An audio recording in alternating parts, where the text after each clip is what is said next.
I am Esther, 29 years old and a wedding photographer from Boston. The irony of capturing hundreds of brides with their proud parents was never lost on me, especially after my own small garden ceremony last year. My parents dismissed it as a trivial event for someone beneath their standards and chose not to attend. Instead, they vacationed in Hawaii with my sister. When they finally called me a week later, it was only because they needed something. Their words taught me a valuable lesson about family boundaries and self-respect. Before I share my story, let me know where you are watching from, and subscribe if you value standing up for yourself. Growing up in an upper-middle-class neighborhood in Massachusetts, my childhood home appeared perfect from the outside. The two-story colonial with its manicured lawn and white picket fence looked like something from a magazine. But inside those walls, a strict hierarchy existed that shaped my entire upbringing.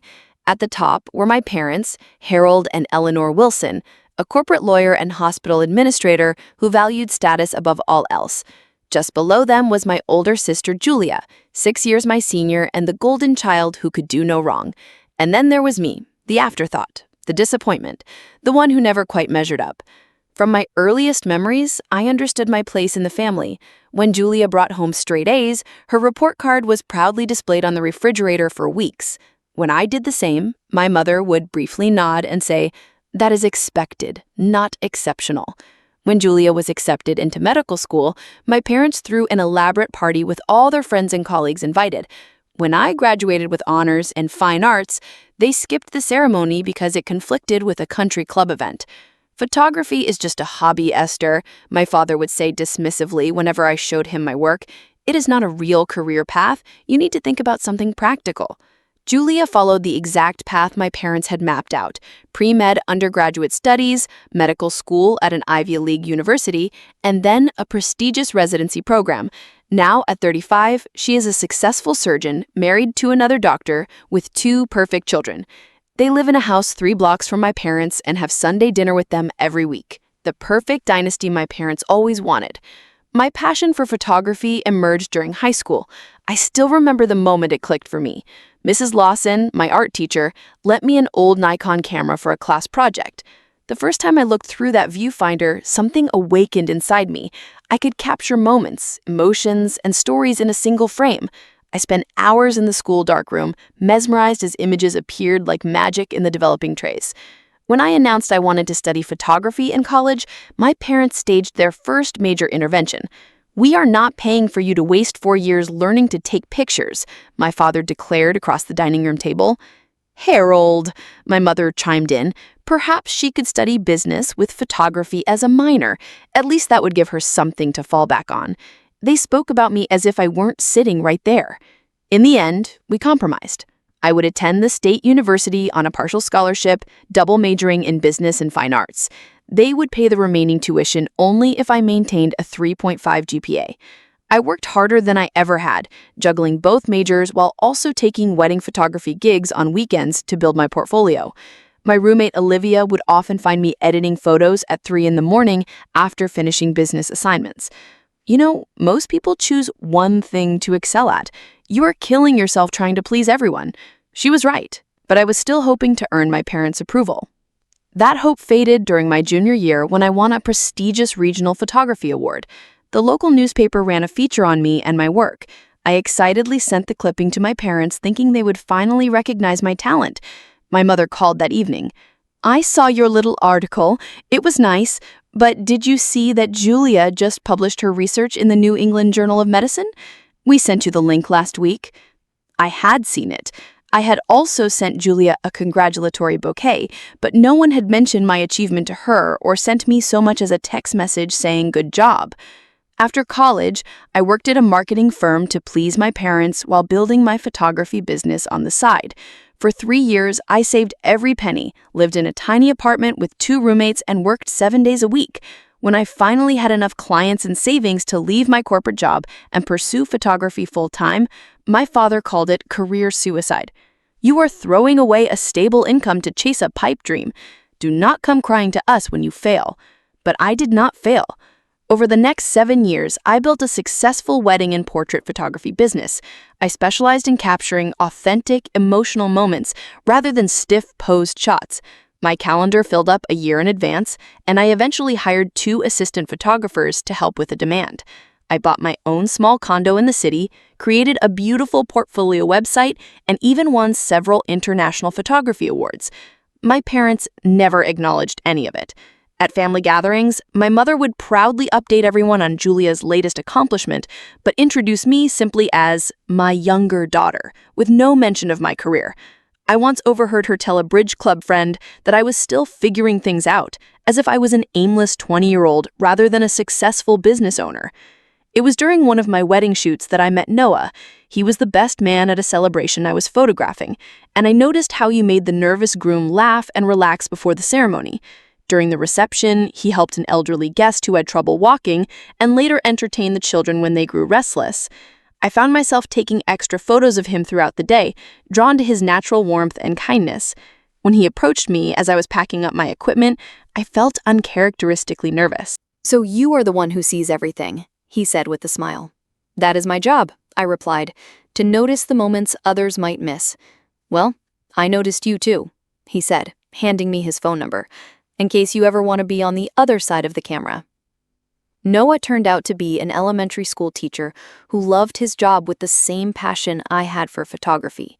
On our first date, he spoke about his 4th-grade students with such enthusiasm and respect that I knew he was special. He saw potential in everyone and believed in nurturing individual talents rather than forcing children into predetermined paths. The contrast with my parents could not have been more stark.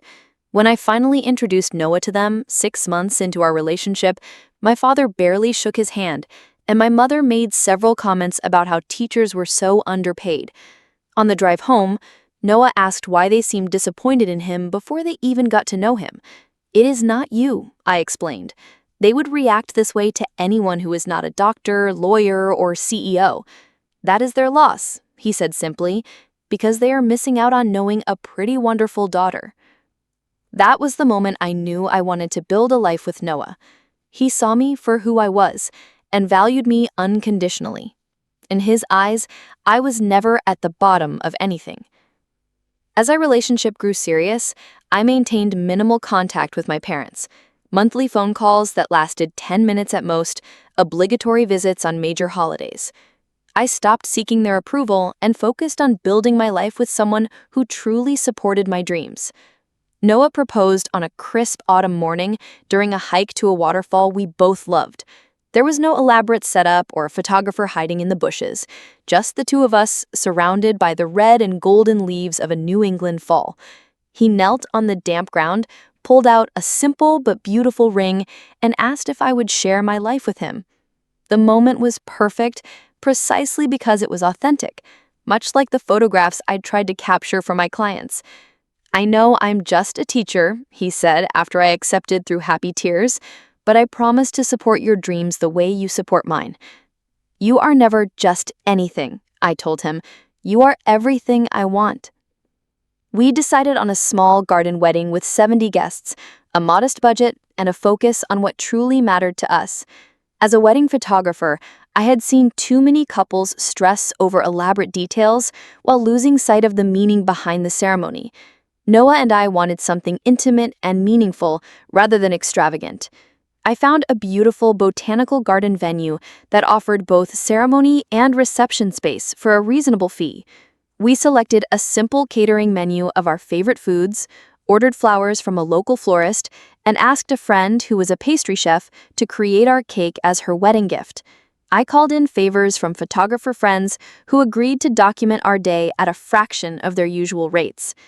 The invitations were handmade by Noah's artistic sister, Laura.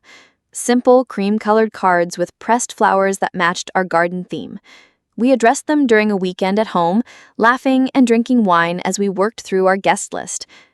"Are you sure only 4 people from your family?" Noah asked as he noticed the stack from my side was much smaller than his. "My Aunt Karen and Uncle Jack, plus my 2 cousins, and my parents and Julia's family, although I doubt they will come." "You should still invite them," he said gently. "Give them the chance to surprise you." I knew he was right, but I also knew my parents. Still, I hoped that perhaps my wedding day might be the one occasion when they would set aside their disappointment in my life choices. I called all our friends and extended family first with the news of our engagement, saving the call to my parents for last. My mother answered on the fourth ring, sounding distracted. "Hello, Esther. This is not a good time. We are about to leave for a fundraiser." "This will just take a minute, Mom. I wanted to let you know that Noah proposed and we're getting married in June." There was a pause, then a sigh. "Well, I suppose congratulations are in order. Have you set a date?" "June 12th, I said, trying to keep the excitement in my voice despite her lukewarm response. "It will be a garden ceremony, small and intimate." "June is a busy month. My father has a conference, and I believe Julia is presenting at a medical symposium around then, plus the grandkids have their end-of-year recital." "It is 6 months away, Mom. I would really love for all of you to be there." "We will see what we can do," she said, in a tone that suggested she was already searching for excuses. "Send us the details." The formal invitations went out in January, 6 months before the wedding date, as etiquette suggested. I included a handwritten note in my parents' invitation, expressing how much it would mean to have them there. Weeks passed with no RSVP. In March, 3 months before the wedding, I decided to visit my parents' home in person to discuss their attendance. I hadn't been to the house in almost a year, and nothing had changed.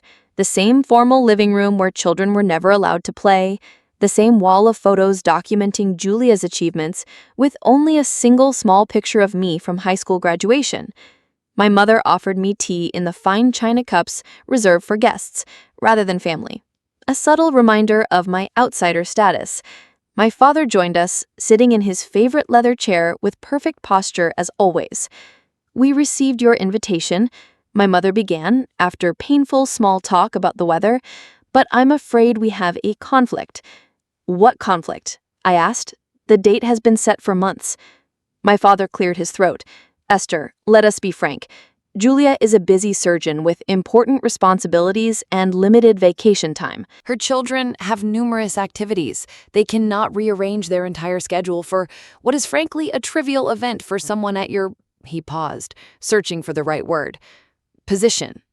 "My position?" I repeated, feeling as if I had been slapped.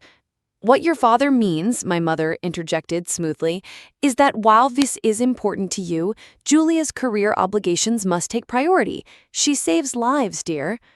"And I just take pictures," I said flatly.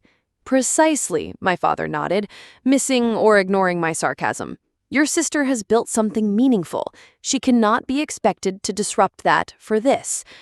"This is my wedding day," I repeated, my voice breaking slightly. "I am your daughter, too." "Of course you are," my mother said with a tight smile. "But your little burden ceremony is hardly the event of the century. Perhaps if you had chosen a more substantial venue, or if Noah held a more established position." "Like a doctor," my father added, unnecessarily. "We simply think it best if you do not bother us with this," my mother concluded. "We have the hospital fundraiser gala that month as well, and your father is being honored for his pro bono legal work. Our social calendar is quite full." I sat there, the teacup forgotten in my hands, as the full weight of their words sunk in.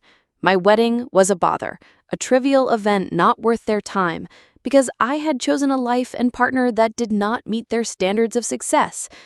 "I see," I finally said, setting down the cup with a controlled motion that belied the trembling in my hands. "Thank you for being honest." "You always were so sensitive," my mother sighed. "This is exactly why we worried about you making it as a photographer. Too emotional." I left their house that day with absolute clarity. For 3 decades, I had been hoping for them to see me, to value me, to love me unconditionally, but they never would. I was a perpetual disappointment because I had chosen fulfillment over status, happiness over their definition of success. In the car, I called Noah and told him everything through tears. "I will be your family now," he promised, "and my parents already love you more than their actual children." It was true. Noah's parents, a retired librarian and a high school science teacher, had welcomed me with open arms from our first meeting. They asked genuine questions about my photography, displayed my work in their home, and never once suggested that their son could have done better. I decided then that my wedding would proceed without my parents or sister. I would not spend another moment trying to earn the approval of people who fundamentally did not value what made me happy. June 12th arrived with perfect weather, as if the universe was compensating for my family's absence. Sunlight filtered through the garden trees, creating dappled patterns on the white chairs arranged in neat rows. Wildflowers in blue and purple, my favorite colors, lined the aisle and adorned the simple arch where Noah and I would exchange vows. In the small preparation room, I sat before the mirror as my friend Zoe, a professional makeup artist, worked on my face. She kept the look natural, knowing I preferred simplicity to glamour. My dress was vintage-inspired lace, T-length rather than floor-length, allowing me to move freely throughout the day. "How are you feeling?" Zoe asked as she applied a light blush to my cheeks. "Mixed," I admitted. "Happy about marrying Noah, sad about my parents, angry that I still care about their absence." "That is normal," she assured me. "Their loss, though. You look beautiful." Noah's mother knocked and entered with a small velvet box. "I thought you might want something borrowed," she said warmly. "These were my grandmother's pearl earrings. I wore them at my wedding, too." As she helped me put them on, I fought back tears. This was what a mother should be on her child's wedding day: present, supportive, loving. "Thank you, Linda," I said, hugging her carefully to avoid smudging my makeup. "This means so much to me. We are so happy you are joining our family officially, though you have been part of it since Noah first brought you home." My Aunt Karen and Uncle Jack drove 6 hours to attend and stepped in to fill the parental roles my own mother and father had abandoned. Uncle Jack walked me down the aisle, his arms steady and reassuring. Aunt Karen sat in the front row where my mother should have been, beaming with genuine happiness for me. The ceremony was everything I had hoped for. Noah's vows made everyone laugh and cry in equal measure. Mine were more reserved, but no less heartfelt. When the officiant pronounced us husband and wife, the small gathering of friends and chosen family erupted in cheers that seemed to fill the garden and my heart completely. During the reception, I noticed several guests taking photos with their phones despite the professional photographers I had hired. Years of photographing weddings had taught me to hate this practice. Not only did it result in poor quality images, but it also meant people were experiencing the moment through screens rather than with their full presence. Yet today, I found I did not mind. These were people who truly cared about us, wanting to capture memories in their own way. None of them were doing it for show or social media status. They genuinely wanted to remember this joyful day. As the evening wound down and guests began to leave, Noah found me sitting alone at a table, taking a moment to absorb everything. "Happy?" he asked, sliding into the chair beside me. "Completely," I answered truthfully. "Though I keep checking my phone. For what? I thought maybe they would at least send a text. Even just congratulations would have been something." Noah took my hand. "You know what? Let us make a pact right now. This is the last time today that we think about who was not here. From this moment on, we focus only on who was here and who will be here for all our days ahead." He was right, of course. I put my phone away and rejoined the celebration, dancing with our remaining guests until the venue staff began subtly cleaning up around us. Later that night in our hotel room, curiosity got the better of me. While Noah was in the shower, I checked my phone once more. No messages from my parents or sister, but several notifications from social media. Without thinking, I clicked on my mother's profile, which I rarely viewed these days. What I saw made my blood run cold.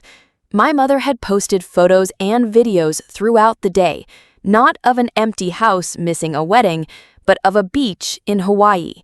The timestamp on the first post was from 3 days earlier. There she was, smiling broadly with my father, sister, brother-in-law, niece, and nephew on the shores of Maui. The caption read, "Perfect family vacation with the people who matter most." The photos continued through the day of my wedding. Breakfast on a hotel balcony overlooking the ocean, a guided tour of a pineapple plantation, dinner at an exclusive beachfront restaurant where my father was shown raising a glass in a toast to family priorities. They had not just declined to attend my wedding. They had deliberately planned an alternative family gathering that excluded me entirely. The Hawaii trip would have been booked months in advance, meaning they had never intended to come to my wedding from the moment I announced it. I scrolled through comment after comment from their friends. "What a beautiful family! You all look so happy. The perfect grandparents with the perfect family." Not one person asked why they were in Hawaii during their younger daughter's wedding. When Noah emerged from the bathroom, he found me crying silently, the phone still clutched in my hand. Without a word, he sat beside me and looked at the screen. "Oh, Esther," he said softly, taking the phone and setting it aside. "I am so sorry." "They planned it," I managed to say through tears. "They planned a family vacation specifically during my wedding. It was not a conflict. It was a statement." Noah held me as I cried, soaking his t-shirt with tears on what should have been the happiest night of our lives.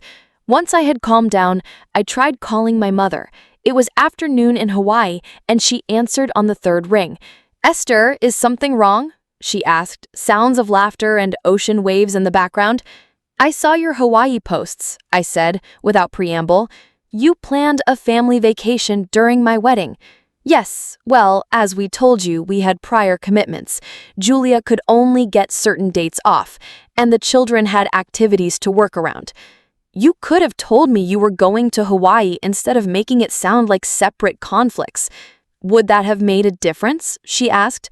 "The result would have been the same. We had more important obligations." More important. The words hung between us like a verdict. I was less important than a beach vacation. "I need to go," my mother continued. "Your father is waiting for me at the luau. I hope your little ceremony went well." She hung up before I could respond, leaving me staring at the phone. Noah gently removed it from my grip and powered it off completely. "No more tonight," he said firmly. "Tomorrow we start our honeymoon and our life together. They do not get to ruin this for us." He was right. I had spent too many years letting my parents' disapproval overshadow my happiness. Our honeymoon in Quebec was wonderful, filled with exploration, good food, and moments of pure joy captured both in photographs and in our hearts. For 2 weeks, I did not check social media or call my family. I existed fully in the present with the man who had chosen me above all others. The building has been half empty for months and they failed to inform me. The rental income has not been covering the loan payments. "But you have been making the payments anyway, right?" I asked, already knowing the answer from his panicked messages. "I was handling it, but with the Hawaii trip expenses and Julia's children's private school tuition that we help with, there were some temporary cash flow issues. I assumed the management company was still collecting enough rent to cover the minimum payments." "How many payments have been missed?" I asked, my professional calm masking the growing panic I felt. "3, he admitted. "The bank sent notices, but they were going to the building address, not our home. I only found out when a bank representative called me directly yesterday." 3 missed payments. My name on the loan documents. My credit score, which I had carefully built while establishing my business, was now undoubtedly damaged.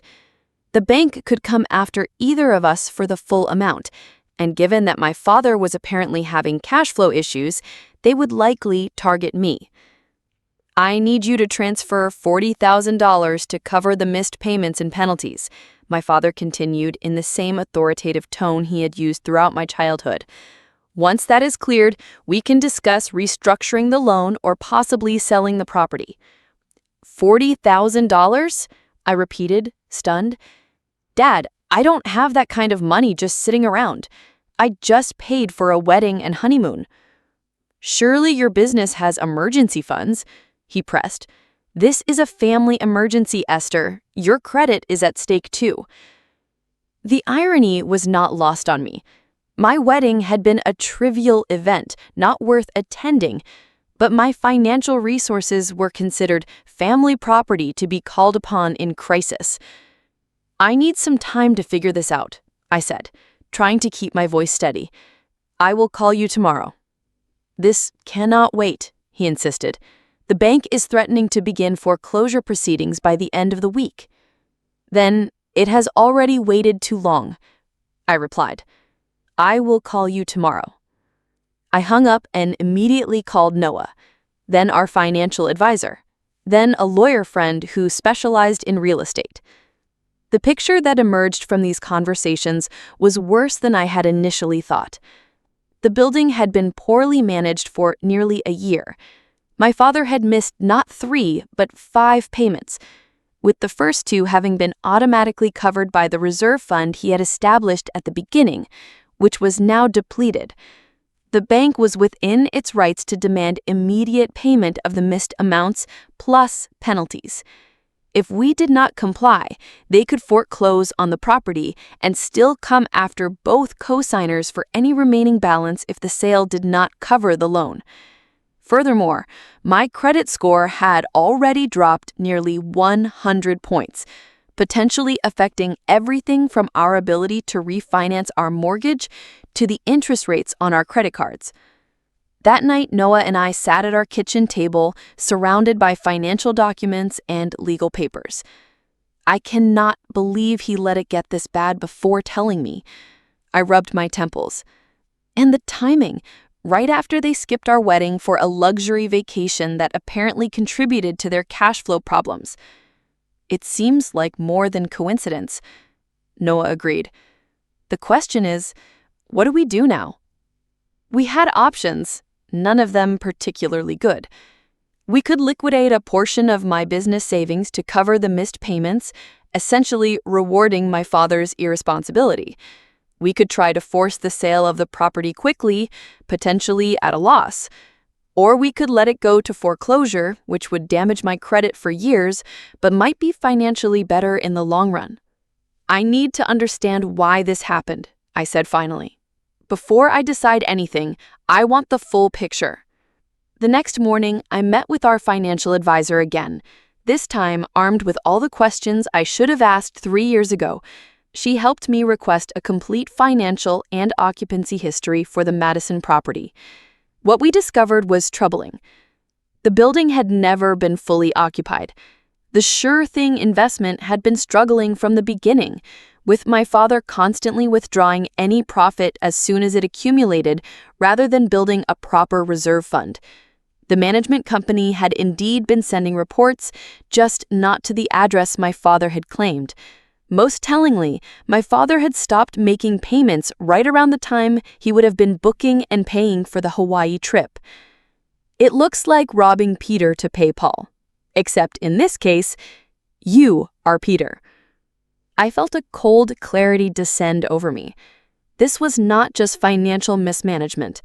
This was my father prioritizing a luxury vacation with his real family over his legal and ethical obligations to a loan that could financially devastate me.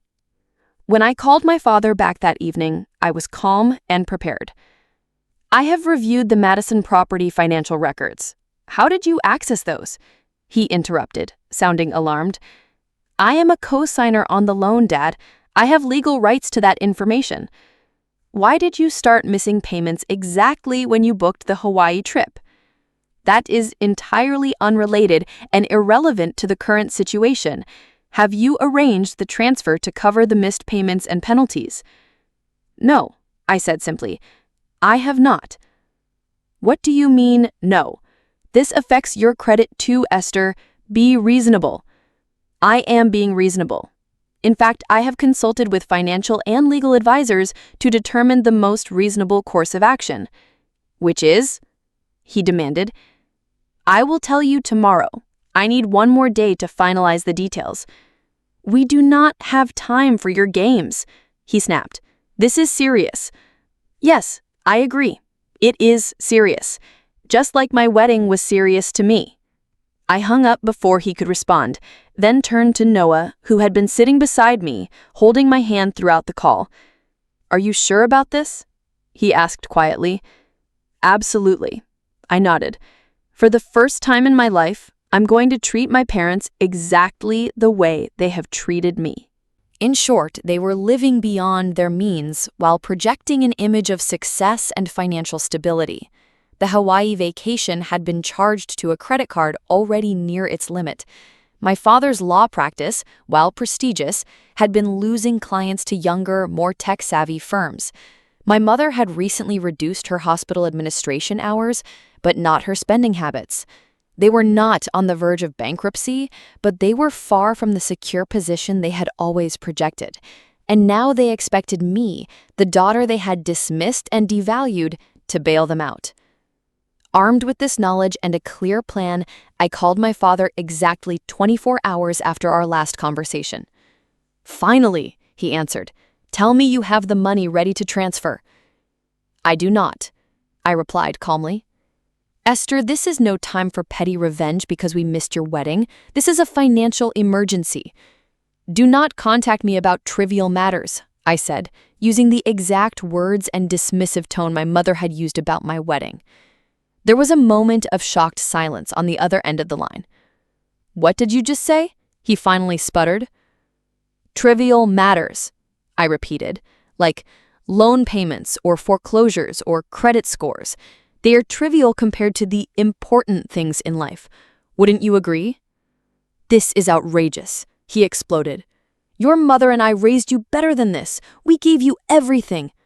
"Except your presence at my wedding," I countered. "Except your respect for my career. Except your unconditional love." "That is not fair," he protested. "We have always supported you when it was convenient, when it matched your vision for me, when it did not conflict with Julia's recital or presentation or vacation. But when I needed you to simply show up on the most important day of my life, you chose Hawaii instead." "That is entirely different," he insisted. "Is it? You decided my wedding was trivial. I have decided your financial emergency is equally trivial to me."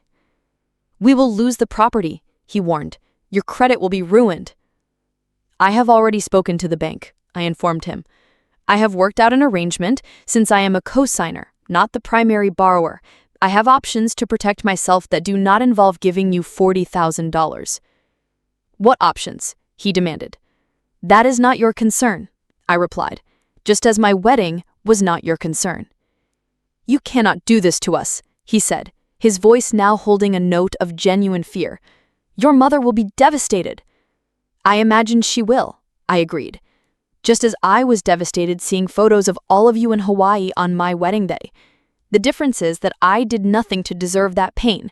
You, on the other hand, made a series of irresponsible financial decisions while treating me like an afterthought. "We are your parents," he said, as if that single fact should override everything else. "Yes," I acknowledged, "and I have spent 30 years trying to earn your love and approval. I am done with that now. I will protect myself financially from your decisions, and I will no longer accept being treated as less valuable than my sister or a beach vacation." "You will regret this," he warned. "When you calm down and think rationally, you will see that family has to come first." "I completely agree. Family should come first. Remember that the next time you have to choose between a luau and your daughter's wedding." I ended the call and sat in the sudden silence of my living room. Noah, who had been beside me throughout, wrapped his arms around me. "How do you feel?" he asked softly. "Lighter," I realized. Like I just put down something I've been carrying my whole life. The weight had been the constant effort to earn their approval, the persistent hope that someday they would value me as much as they valued Julia. Setting down that burden was both terrifying and liberating. The arrangement I had worked out with the bank was straightforward. I would not be contributing any money to catch up the missed payments. Instead, I had negotiated to have my name removed from the loan in exchange for a lien against my portion of any eventual inheritance from my parents. It was an unusual arrangement that the bank had initially resisted, but my lawyer had been persistent and my excellent business credit history had helped. My father would now have to deal with the consequences of his financial decisions without using me as a safety net. The property would likely go into foreclosure unless he could find the money elsewhere. My credit would take a hit, but with the documentation of the situation and my proactive approach, the credit repair specialist believed we could mitigate much of the damage within a year. Most importantly, I had finally stood up for myself in a way my parents could not ignore or dismiss. I had valued myself when they would not. The fallout was swift and extensive. Within 24 hours of my conversation with my father, my phone began buzzing with messages from extended family members. Apparently, my parents had wasted no time in sharing their version of events. My Aunt Sophia, my mother's sister, sent a lengthy text expressing her disappointment in my abandonment of family in their time of need. My cousin Robert, who had always been close to Julia, left a voicemail suggesting I was being childish and vindictive. Even my grandmother, usually neutral in family conflicts, called to ask if I had really refused to help your poor father with a temporary financial setback. None of them mentioned the wedding. None of them acknowledged that my parents had chosen a vacation over one of the most significant days of my life. In the narrative they were spreading, I was the ungrateful daughter who had turned her back on family loyalty over petty grievances. Julia called 3 days after my conversation with my father. I almost declined the call, but decided it was better to hear what she had to say. "You need to fix this," she said, without preamble. "Dad is a mess and Mom has not stopped crying." "Hello to you, too, Julia," I replied calmly. "How is Hawaii?" "Is that what this is about? You are punishing them because they missed your wedding? Grow up, Esther. Life is not all about you." The irony of this statement from the sister who had been the center of our family universe for 30 years was not lost on me. This is about boundaries and consequences. Dad made financial decisions that put my credit and financial future at risk without consulting me. Then he expected me to bail him out without question, right after demonstrating how little my major life events matter to any of you. We had planned that trip for months. The kids had activities they had to work around. My hospital schedule is incredibly rigid. And yet somehow you all managed to coordinate for the Hawaii trip perfectly, just not for my wedding? That was different, she insisted. Yes, it was, I agreed. One was a vacation. The other was your only sister getting married. You know what your problem is, Esther? You have always been jealous of me, of my success, my family, my relationship with Mom and Dad. This is just your way of getting attention. I do not want their attention anymore, Julia. I just want to be treated with basic respect, which apparently is too much to ask. Did you know Dad used the Hawaii trip money instead of making loan payments that my name is on? That he put my financial future at risk so you could all have Mai Tais on the beach? That is not what happened, she protested, though with less certainty. Ask him, I suggested. Ask for the bank statements and payment records. See when the payment stopped and when the Hawaii trip was booked. There was silence on the other end of the line. Look, I continued more gently, I have never been jealous of you. I chose a different path that makes me happy. All I ever wanted was for them to respect that choice and show up for the important moments the way they always have for you. Is that really so unreasonable? I have to go, she said abruptly. The kids need dinner. We will talk about this later. But we did not talk about it later. Julia retreated into silence, neither defending me to our parents nor continuing to attack me directly. She had always avoided conflicts that did not directly benefit her, and this was no exception. Noah was my rock throughout the family drama. He never once suggested I reconcile for the sake of peace or give in to the mounting pressure. Instead, he helped me document everything carefully, preserving emails, text messages, and financial records that showed the true sequence of events. When I worried that I was being too harsh, he gently reminded me of all the years I had accepted their dismissive treatment. You are not cutting them off, he pointed out. You're just requiring the same respect you give them. That is healthy, not harsh. To my surprise, a few family members actually reached out in support once they heard my side of the story. My Aunt Karen, who had walked me down the aisle, called to tell me she was proud of me for finally standing up for myself. Your mother has always played favorites, she said bluntly. I love my sister, but she has done you no favors by treating you as less than. It is about time someone called her on it. My cousin Danielle, who had distanced herself from family gatherings years ago for reasons I had never fully understood, sent me a simple text. "Welcome to the other side. It's lonely sometimes, but much healthier. Call me if you need to talk to someone who gets it." Even my Uncle Peter, my father's brother, who rarely involved himself in family matters, emailed to say that while he took no sides in the conflict, he had always admired my independence and determination to build a life on my own terms. These unexpected allies helped balance the chorus of relatives insisting I should forgive and forget for the sake of family harmony. They reminded me that standing up for myself was not selfish or vindictive, but necessary and long overdue. Meanwhile, I threw myself into building my business and my marriage. The photography studio expanded, adding a third associate photographer and moving to a larger space that included a small gallery to showcase our work. Noah received a promotion to lead teacher at a school, developing a new arts-integrated curriculum that his principal described as revolutionary. We renovated our apartment, creating a home that reflected both our personalities. We traveled when we could, taking weekend trips to nearby states and planning a larger journey to Europe for the following summer. We built friendships with other couples who supported our goals and celebrated our successes without competition or judgment. In short, we created the loving, supportive environment I never experienced growing up. Our home became a place where achievements were celebrated regardless of field, where setbacks were met with encouragement rather than criticism, and where love was never conditional on meeting someone else's standards. 6 months after the confrontation with my father, I received a formal letter from the bank confirming that my name had been removed from the Madison property loan as per our agreement. The property had not gone into foreclosure after all. Somehow, my father had found the funds to catch up the payments, though he never told me how. I suspect he may have borrowed from friends or liquidated other investments rather than face the social embarrassment of a foreclosure. My credit score was recovering slowly but steadily. The credit repair specialist had helped me document the situation in ways that mitigated some of the damage, and my otherwise excellent financial history worked in my favor. It would take another year to fully recover, but the worst of the impact was behind me. Most importantly, I was healing emotionally.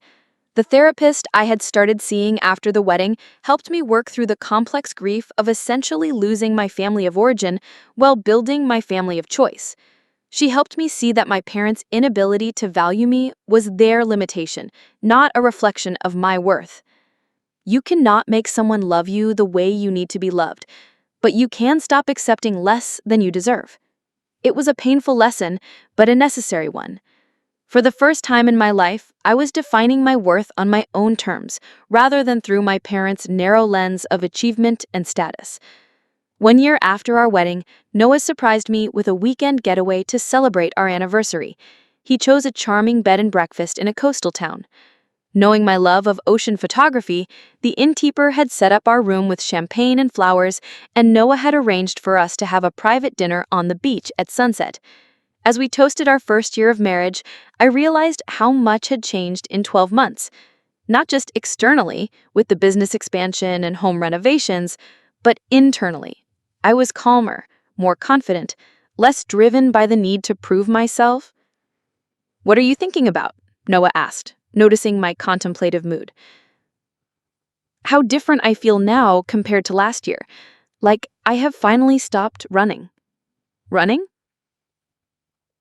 "To catch up, to be good enough, to earn approval that was never going to come no matter how fast or far I ran." He squeezed my hand. "You were always enough. I'm just glad you can see it now too." My relationship with my parents had settled into a new pattern. After months of either angry messages or complete silence, my mother had reached out around the holidays with a carefully neutral email asking about our plans for Christmas. I had responded politely but firmly that we would be spending the holiday with Noah's family. Since then, we had established what my therapist called civil distance, occasional emails or brief phone calls that remained on safe topics like the weather or general news. No discussions of my business successes or their financial situation. No mentions of Julia or her family. It was superficial, but manageable. A relationship built on mutual politeness rather than authentic connection. I had accepted that this was likely all we would ever have. My parents were too set in their values and perceptions to truly change, and I was no longer willing to contort myself to fit their expectations. The distance between us was the natural consequence of 30 years of conditional love meeting its first real boundary.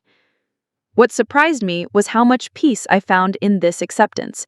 The constant ache of seeking approval had been replaced by the quiet confidence of knowing my own worth. I still had moments of sadness about what might have been, but they no longer overwhelmed me or defined my days. My business continued to thrive with a growing reputation for capturing authentic moments rather than posed perfection. A prestigious wedding magazine had featured my work in their spring issue, calling my style revolutionary in its emotional honesty. The feature had brought in a wave of new clients, allowing me to raise my rates and be more selective about the weddings I accepted. Noah and I had started discussing children, a conversation that brought both excitement and anxiety. I worried about repeating patterns, about somehow transmitting the conditional love I had experienced to a child of my own. But you are not your mother, my therapist reminded me in one particularly powerful session. You cannot make someone love you the way you need to be loved, but you can stop accepting less than you deserve. It was a painful lesson, but a necessary one. For the first time in my life, I was defining my worth on my own terms, rather than through my parents' narrow lens of achievement and status. In March, just as we were seriously considering starting a family, my uncle Jack passed away unexpectedly from a heart attack. His funeral was the first time I would see my parents and sister face to face since the confrontation over the loan.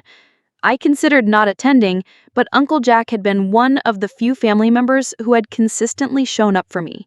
He deserved to be honored regardless of my discomfort with the family dynamics his funeral would entail. Noah and I flew to Chicago for the service, booking a hotel rather than staying with relatives to maintain some emotional distance.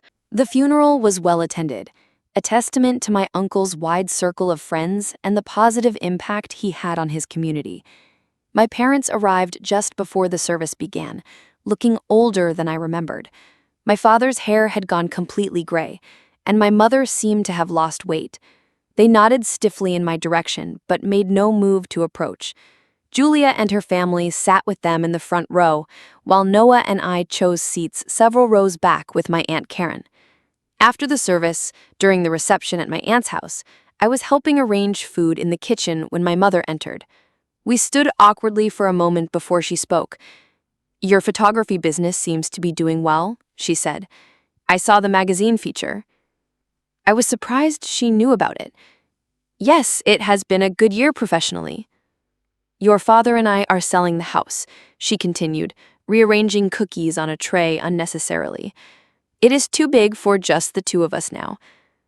"I am sorry to hear that," I said, unsure what response she wanted. "We found a nice condo closer to Julia's family, smaller but adequate for our needs."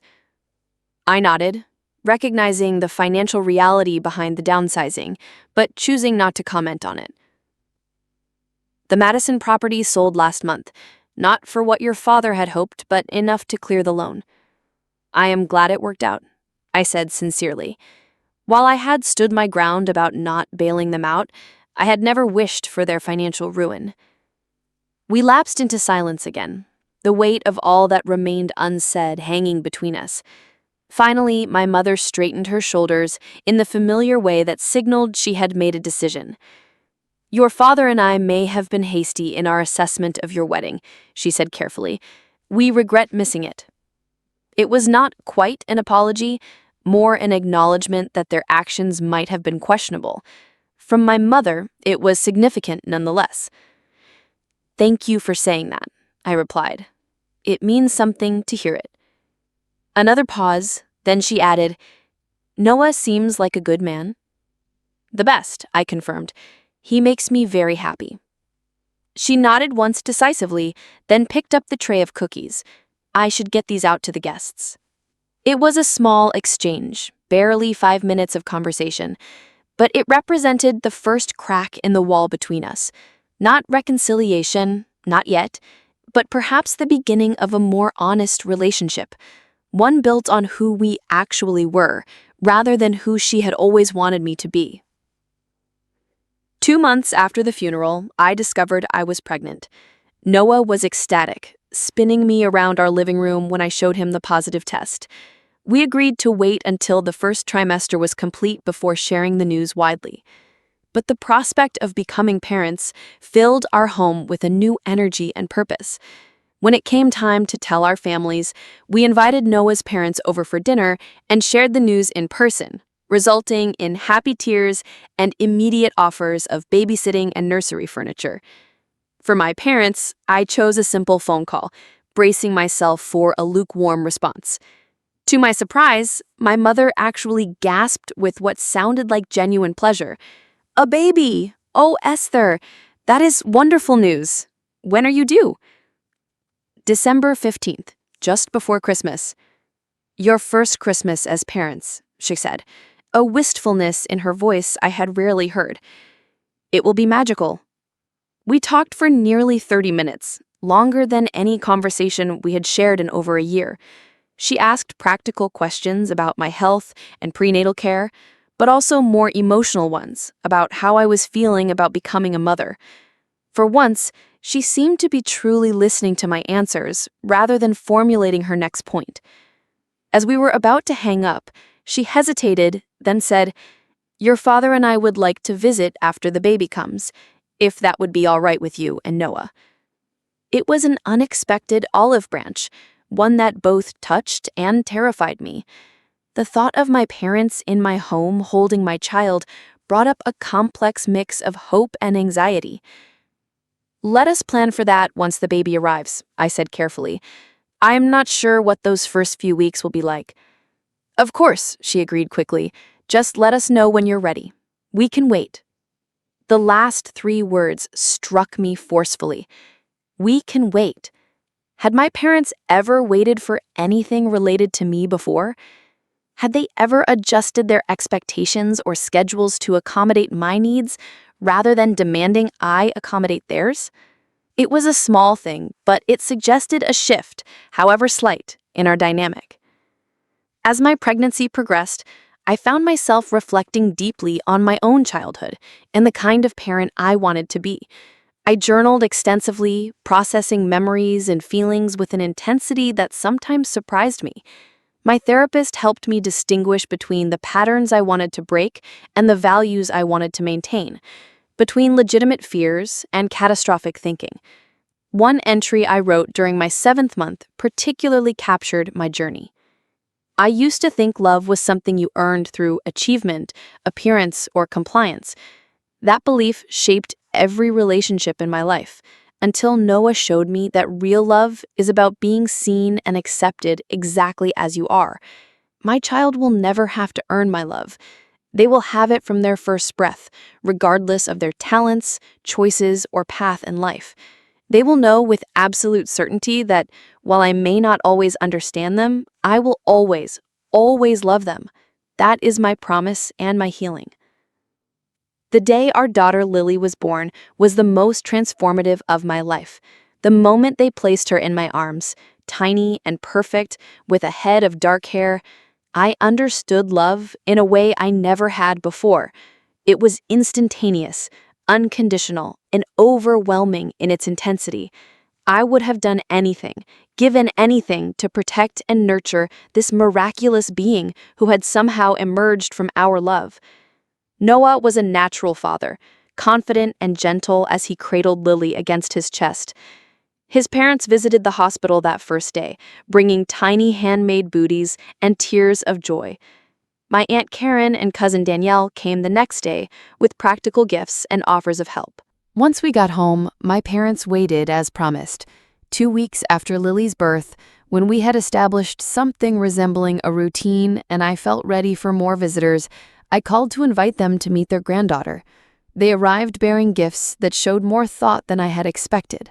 A beautiful handcrafted wooden music box that played a lullaby, a collection of classic children's books, and a tiny silver bracelet that my mother explained had been hers as a baby. "It should stay in the family," she said as she handed me the small velvet box. "For your daughter now." Watching my father hold Lily with uncharacteristic tenderness, I saw a side of him I had never witnessed before. His usual stiff formality melted away as he gently rocked her, murmuring nonsense words when she fussed. "She has your eyes," my mother observed, hovering nearby. "The same shape." "Noah thinks she has my stubborn chin, too," I replied with a smile. "That will serve her well," my father said unexpectedly. "Determination is a valuable trait." It was perhaps the first time he had ever framed my stubbornness as a positive quality rather than a character flaw to be corrected. I met his eyes over Lily's head and saw something new there. Not quite approval, but recognition, acknowledgement of who I was rather than disappointment in who I was not. Our relationship remained complex and sometimes strained. Old patterns did not disappear overnight, and there were still moments of tension and misunderstanding. But Lily created a bridge between us, a common ground of love that transcended past hurts. I set clear boundaries about their involvement, establishing from the beginning that while they were welcome in Lily's life, Noah and I would make all parenting decisions. To my surprise, they largely respected these boundaries, perhaps understanding that their access to their granddaughter depended on respecting her parents. 2 years have passed since that confrontation over the loan. My business continues to thrive. My marriage grows stronger each day, and my daughter fills our home with joy and wonder. My relationship with my parents is neither perfect nor completely healed, but it is more honest than it has ever been. I no longer seek their approval or measure my worth through their eyes. I have built a life defined by love rather than achievement, by connection rather than competition. It turns out that standing up for yourself is not just about the moment of confrontation, but about the life you create afterward, on your own terms and according to your own values. If my story teaches anything, it is that your worth is inherent, not earned. That healthy relationships require mutual respect, not one-sided accommodation. That sometimes the most loving thing you can do for yourself is to say no to those who cannot see your value. And that so-called trivial events like weddings and loan payments often reveal the most profound truths about who truly matters in our lives and how we should allow ourselves to be treated. Have you ever had to set boundaries with family members who did not value you or your choices? What helped you find the courage to stand up for yourself? Share your experiences in the comments below. And if my story resonated with you, please like, subscribe, and share it with someone who might need to hear that they too deserve respect and unconditional love. Thank you for listening, and remember that sometimes the family we create is more nurturing than the one we were born into.